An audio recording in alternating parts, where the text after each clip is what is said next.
Welcome to Tenor Tech, where I solve the problems you didn't even know you had.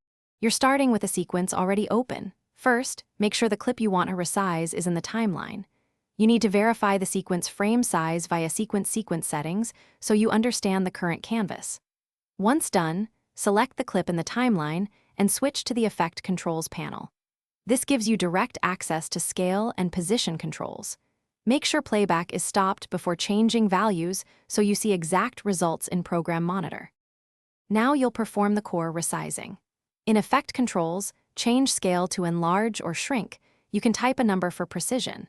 If you need non-uniform resizing, uncheck Uniform Scale and adjust scale width or height separately. This can correct mismatched aspect ratios.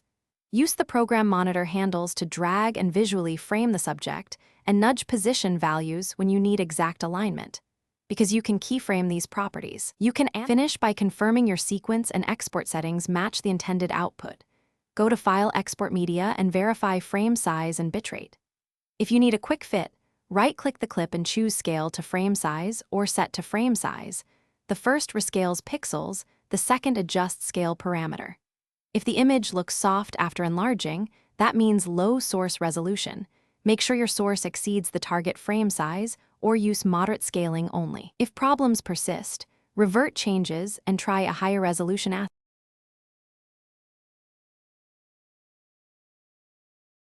Thanks for watching. Subscribe to keep your life in tune.